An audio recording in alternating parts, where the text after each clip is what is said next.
हिरवं जग या यूट्यूब चॅनलमध्ये आपलं सहर्ष स्वागत आहे.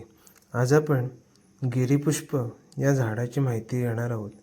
गिरीपुष्प ही वनस्पती फॅबेसी कुळातील आहे. त्याचे शास्त्रीय नाव गिलिसिडिया सेपियम आहे. जगभरात गिरीपुष्प वनस्पतीला गिलिसिडिया माता, रेबोन, मदर ऑफ कोको, किकस्विफ्ट, tree of iron, feather duster, गमाल अशा विविध नावांनी ओळखले जाते. गिरीपुष्प हा पानझडी वृक्ष मूळचा मध्य अमेरिकेतील उष्णकटिबंधीय देशातील आहे.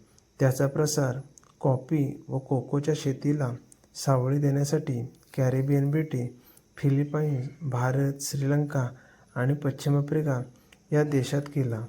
श्रीलंकेत या वृक्षाचे आगमन 1899 मध्ये त्रिनिदाद येथून झालेल्या मुंबईत 1916 साली प्रथम लावण्यात आलेल्या या वृक्षाचे रोप श्रीलंकेतील पॅराडिनिया उद्यानातून आणलेल्या बियापासून मिळाले. या शास्त्रज्ञांनी तयार केले होते. गिरीपुष्प वृक्षाची उंची 10 ते 20 मीटर असते. याची साल गुलगुलीत हिरवट करड्या रंगाची असून सोटमुळे जमिनीवर खोलवर पसरलेले असल्याने ही माती घट्ट धरून ठेवतात. या वनस्पतीच्या बुंध्यावर व फांद्यावर पांढऱ्या ठिपक्यांच्या स्वरूपात श्वसनासारखे असतात. त्यांना फांद्या तिरक्या असून जमिनीकडे झुकलेल्या असतात. संपूर्ण झाड गुलाबी जांभळट फुलांनी भरून आकर्षक दिसते. फुलांचा बहर फेब्रुवारी-मार्चपर्यंत सुरू राहतो. दरम्यान पोपटी पाळवी आणि हिरव्या चपट्या शेंगाही यायला सुरुवात होते. बी आणि शेंगा आकर्षक, गडद, काळसर, त्या तपकिरी रंगाच्या असतात.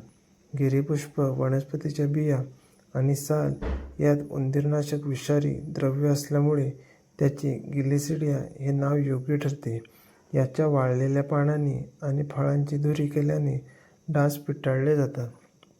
गिरीपुष्प या झाडावरती एक छोटीशी कविता. माळ रानावर हिरवाईची ज्याने धरली ओढ, असा हा गिरीपुष्प दिसायला अतिशय गोड.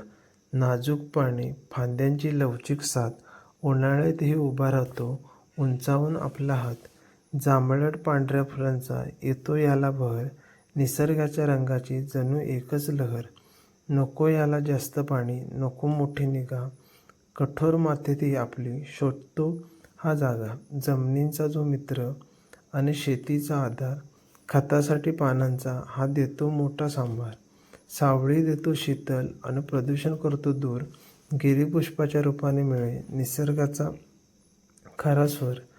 जमिनीचा मित्र गिरीपुष्पाची पाने उत्कृष्ट हिरवी खत म्हणून वापरली जातात. त्यामुळे जमिनीची कस वाढते. गिरी म्हणजे पर्वत आणि पुष्प म्हणजे फूल. डोंगराळ भागातही सहज येते असल्यामुळे याला गिरीपुष्प म्हणतात. पांढरा लगदा करून त्याने गुरांना आंघोळ घातल्याने त्याच्या शरीरावरील परपोषणीचा गोचडी, गोवऱ्या, ओवा इत्यादी नियंत्रणात ठेवता येतो.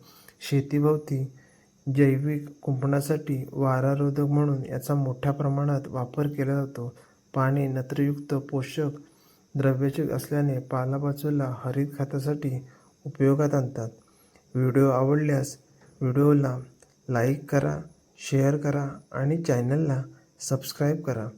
धन्यवाद.